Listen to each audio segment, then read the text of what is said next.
Ce mois-ci, j'ai foulé les terres sombres et féeriques de Terra Fey. J'ai vécu dans une maison étrange qui m'a vraiment fait peur. J'ai fait partie d'une bande de criminels impitoyables aux côtés de Casebreaker.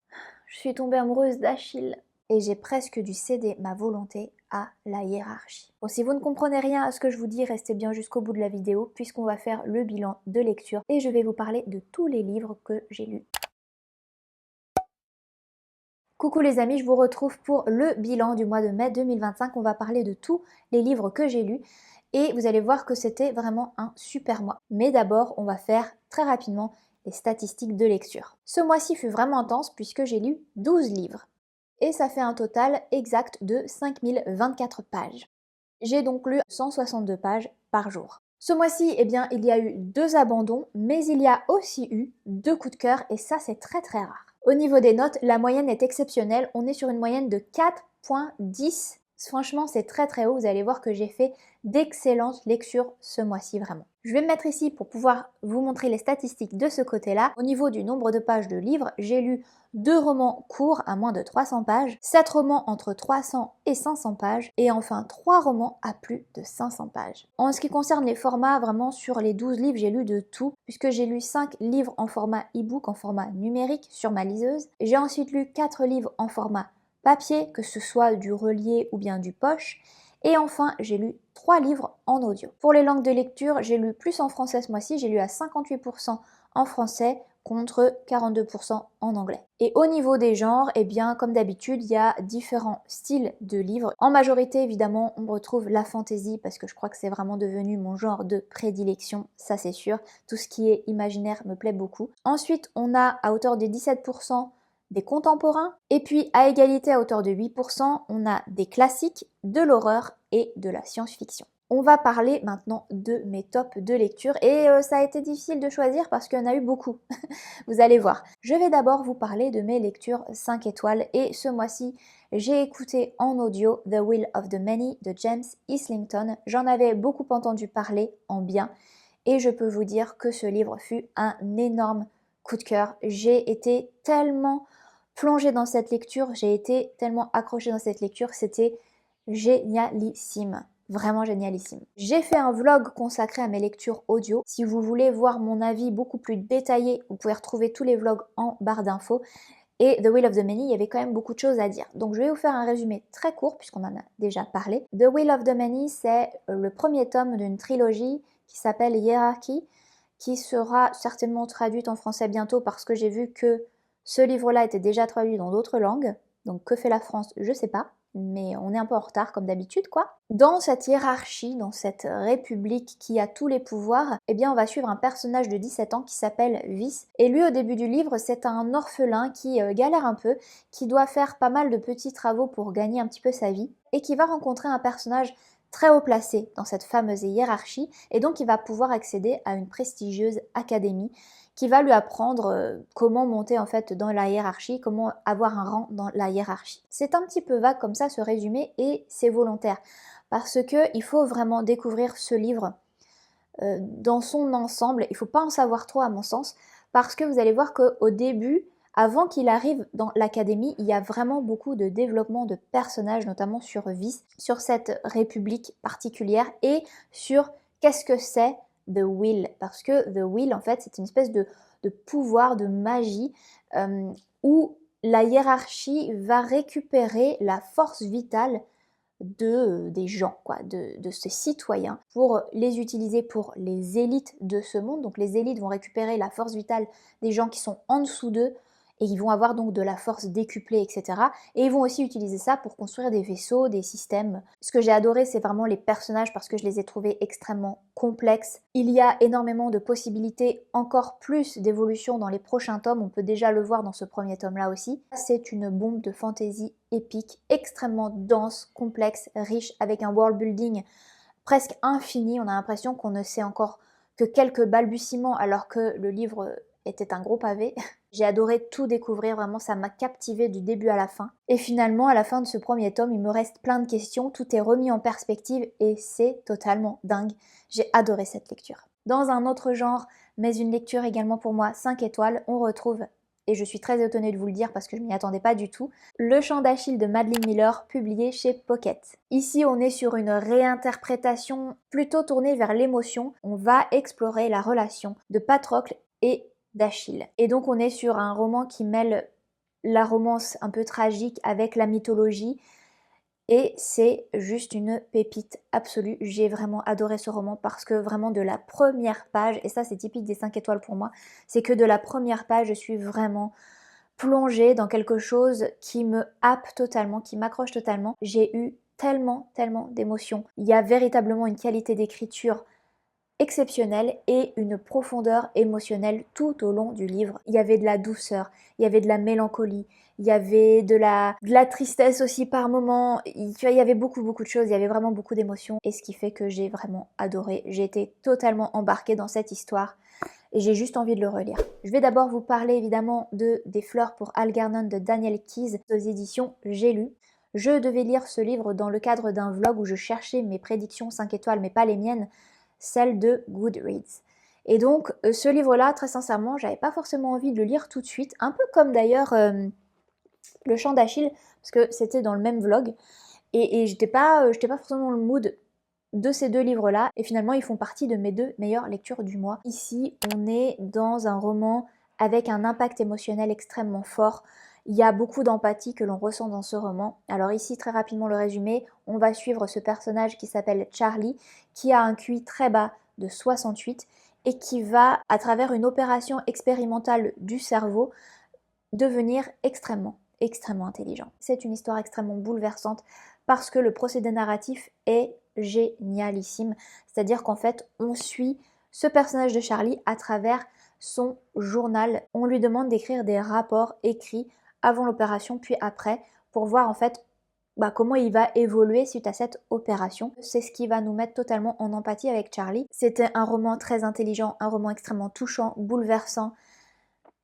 Vraiment une lecture que je recommande énormément. Et enfin, dans un tout autre genre, mais écoutez, je l'ai vraiment beaucoup aimé, donc je vais en parler ici aussi.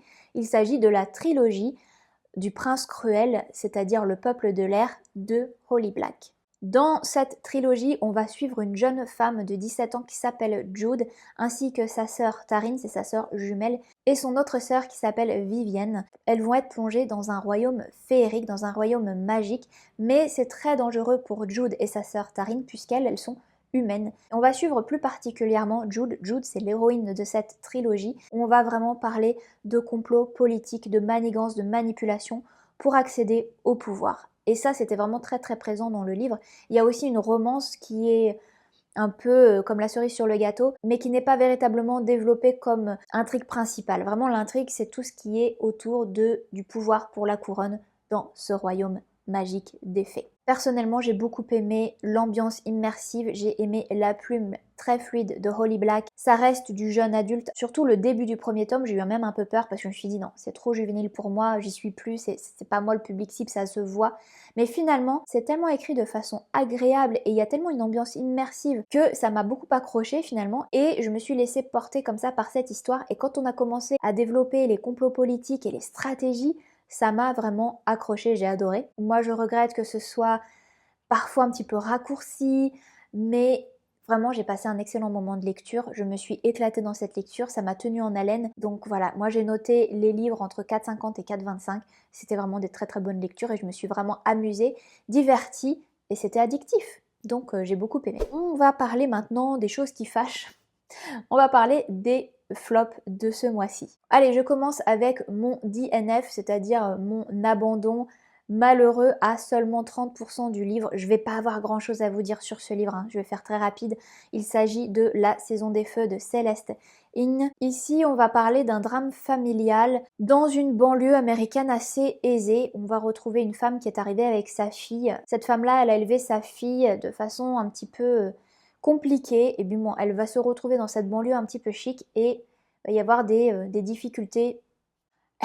J'ai du mal à vous faire le résumé parce que tout simplement j'ai pas accroché, j'ai pas vraiment grand chose à vous dire d'intelligent là-dessus, je vais être très honnête, mais j'ai été jusqu'à 30% et en fait ça m'a très vite fatiguée parce que je dis pas que le livre c'est ça puisque je ne l'ai lu qu'à 30%, donc soyez prévenus, hein. Ce que je vais dire c'est complètement Il faut vraiment lire le livre pour vous donner un véritable avis. Mais franchement, j'avais pas envie parce que pour moi, dès les premières pages, j'ai trouvé que c'était super stéréotypé. Voilà, la mère célibataire avec sa fille, mais c'est le bon personnage, alors que franchement, elle a fait des choix assez que je qualifierais pas de bons.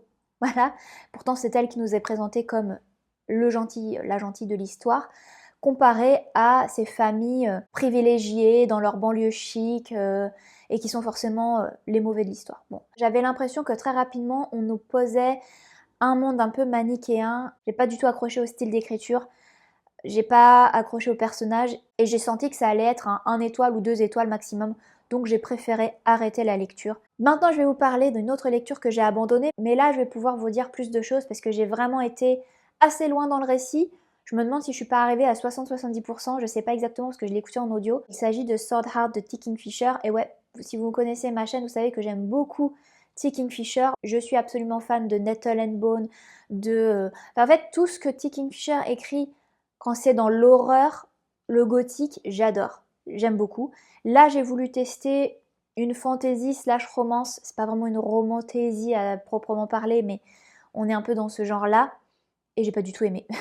Ici, on va suivre un personnage qui s'appelle Hela, je crois dans la trentaine d'années, si pas 36 ans ou quelque chose comme ça. C'est quelque chose que j'aime beaucoup chez T. Kingfisher, c'est qu'elle a toujours des personnages qui sont très diversifiés et qui ont souvent un âge qui n'est pas souvent vu dans les fantaisies, et donc c'est très appréciable. Cette femme est veuve, elle va se retrouver dans un manoir, elle va avoir ce grand-oncle, je crois, qui va mourir et qui va lui laisser un héritage très important, sauf que la famille de cet homme ne veut pas que cet héritage aille à Hela, et donc ils vont essayer de la marier de force, etc. Elle va se retrouver face à une épée, et dans cette épée, il y a un gardien de l'épée qui va sortir de l'épée un peu comme le génie de la lampe, vous voyez, et qui va finalement la protéger. Et comme on est dans une fantasy slash romance, on va développer une romance entre ces deux personnages bien différents l'un de l'autre. Le problème, c'est que pour moi, il y avait véritablement un univers extrêmement minimaliste,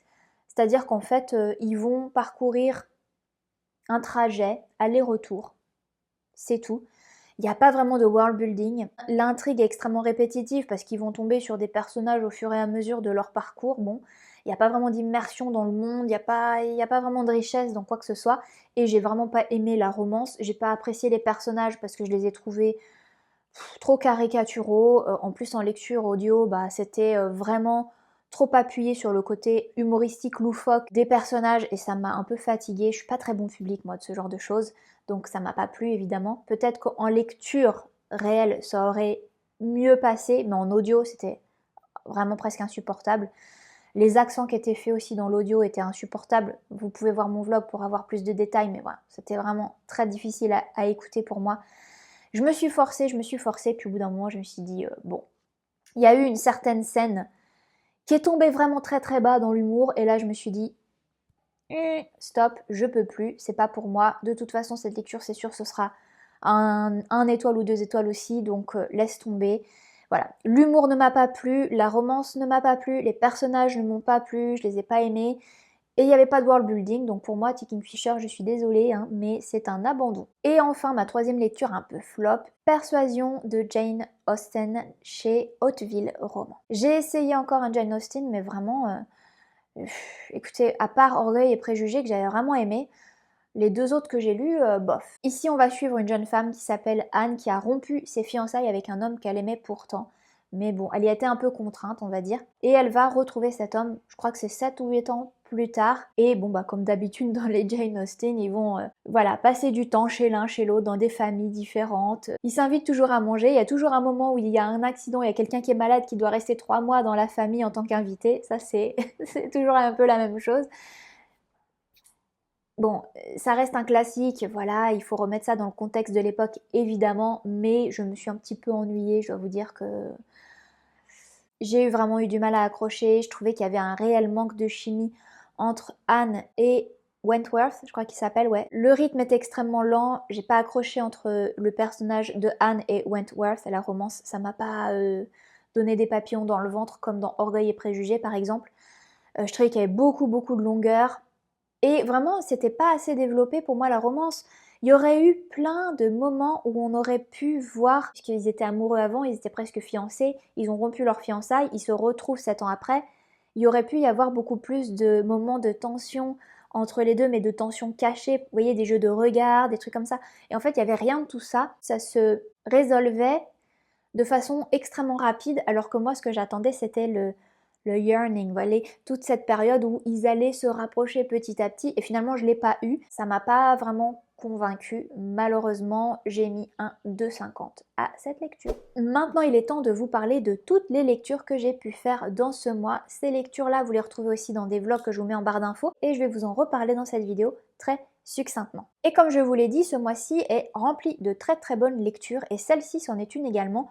Il s'agit de We Used to Live Here, et j'ai oublié le nom de l'auteur, je vous le mettrai ici. J'ai mis à ce livre la note de 4,25. Dans ce livre, on va suivre Charlie et Eve qui ont acheté une maison. En fait, elles font des rénovations dans des maisons un peu abandonnées comme ça. Un jour, Eve est toute seule à la maison et une famille va frapper à la porte. Le père lui dit qu'il a vécu dans cette maison-là quand il était plus jeune et qu'il voudrait faire visiter la maison à sa famille. Eve, elle n'a pas très envie de laisser ces inconnus rentrer chez elle, mais elle veut pas leur dire non. Ces gens ne vont jamais partir de la maison. Mais plus que ça, il va vraiment se passer des éléments très étranges et Eve va littéralement plonger dans un cauchemar. J'ai mis 4,25 à ce livre parce que c'était une lecture extrêmement prenante et intense. Les amis, il faut vous dire que quand j'ai tourné le vlog, je dis « Oh, j'ai fait des cauchemars encore 2 semaines après. » C'est vraiment quelque chose qui me fait peur de retrouver, d'avoir un intrus chez moi. Voilà, c'est quelque chose qui me fait peur en général, je sais pas pourquoi, mais c'est comme ça. Et donc ce livre m'a particulièrement mis mal à l'aise à cause de ça, sachant que c'est pas forcément véritablement tout ce qui se passe dans le livre en fait. Il y a beaucoup d'autres choses qui se passent dans les livres que ce petit résumé que je vous ai fait, et c'était vraiment génial, c'était prenant, c'était addictif. Il y a des indices qui sont disséminés tout le long du livre, on se retrouve un peu dans une version un peu plus soft peut-être, mais qui fait quand même penser à la Maison des Feuilles. Et c'était vraiment passionnant, c'était addictif, j'ai adoré me plonger dans cette atmosphère, c'était immersif. J'ai eu quand même, alors peur c'est un grand mot, mais il y a vraiment des moments où j'étais vraiment pas à l'aise, et c'était donc très efficace pour ça. Et si on lit des livres d'horreur, c'est quand même pour ressentir aussi des émotions de malaise. Donc pour moi c'était efficace, ça m'a mis mal à l'aise, j'ai fait des cauchemars. 4,25. Ensuite, j'ai lu Six of Crows de Leigh Bardugo. Ici, j'ai l'édition anglais parce que je l'ai lu en anglais, mais sinon, c'est publié chez Milan en français. J'ai noté ce livre 3,75. Il fait partie évidemment de la duologie. Donc, Crooked Kingdom, je sais plus comment c'est traduit en français. En français, je crois que ça s'appelle La Cité Corrompue. J'ai pas encore lu ce livre-là, ce sera peut-être pour le mois prochain. On verra. En tout cas, j'ai lu Six of Crows, j'avais vraiment hâte de le lire. Il fait évidemment partie du Grishaverse que je n'ai pas lu et ça m'a pas vraiment posé de problème, même si j'ai senti que c'était quand même une suite de série à un moment donné. Et puis ça a été adapté en série sur Netflix sous le nom de Shadow and Bone. On suit un personnage qui s'appelle Kaz Breaker, qui est un petit prodige du crime. Il faut savoir qu'il a 17 ans, mais il est très mature pour 17 ans. Et il va former avec 5 autres criminels un espèce de gang pour aller réaliser un casse extrêmement dangereux. On va donc suivre chacun de ces Six of Crows, de chacun de ces 6 personnages à travers vraiment leur vie. Il va y avoir vraiment beaucoup d'introspection sur les personnages, ça c'est quelque chose que Leigh Bardugo fait très bien, et ça c'est très présent dans ce livre. On va parler beaucoup de leur vie d'avant, de comment ils en sont arrivés là, de qui ils sont profondément. Et en même temps, on va suivre cette quête presque impossible. C'est un roman jeune adulte, pourtant, moi, il y a parfois des moments où l'intrigue était tellement complexe, je me suis un petit peu perdue, notamment au niveau de la quête, où ça m'a un peu moins passionnée. Et puis, j'ai trouvé aussi qu'il y avait trop de retours en arrière sur chacun des personnages, parce que chacun des personnages, alors c'est la qualité du livre, et en même temps, c'est un peu son défaut. C'est-à-dire que chacun des personnages va avoir vraiment une complexité, une histoire très intéressante, très propre à lui-même, mais en plein cœur de la quête, il va y avoir tout le temps des retours en arrière sur chacun de ces personnages. Parfois, ça m'a un peu perdue en fait. Ceci étant dit, je trouvais que la fin était vraiment passionnante et ça me donne très envie de lire la suite. Donc c'est ce que je vais faire peut-être le mois prochain. On verra. Et enfin, je vais vous parler d'une lecture qui n'a pas été génialissime. Il s'agit de 1000 petits riens de Jodi Picoult aux éditions Babel.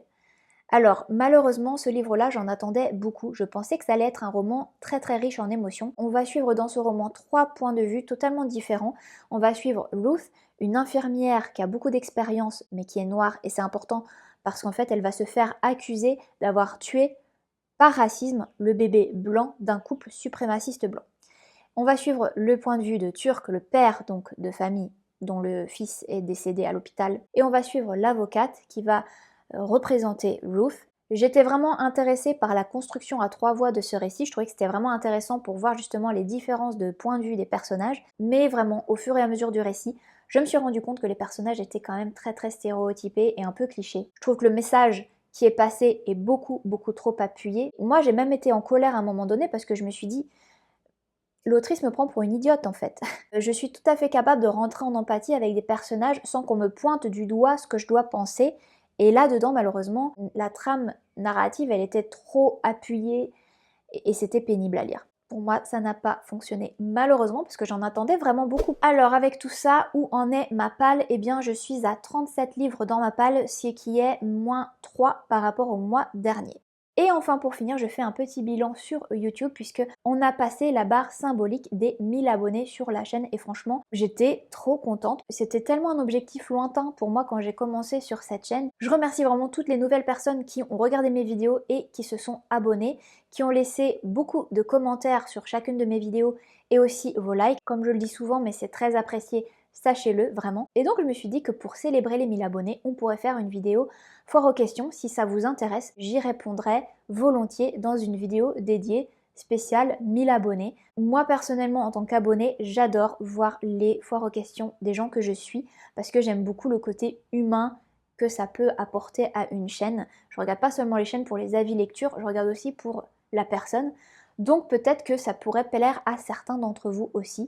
Je vous remercie en tout cas d'avoir suivi cette vidéo jusqu'au bout, j'espère qu'elle vous a plu. N'hésitez pas à mettre un petit like si c'était le cas ou un petit commentaire, ça aide toujours la chaîne à se développer, vous le savez. Et je vous retrouve très rapidement pour une prochaine vidéo. J'espère que vous avez fait vous aussi de très belles lectures au mois de mai. Je vous dis à très vite, je vous remercie encore une fois. Ciao les amis!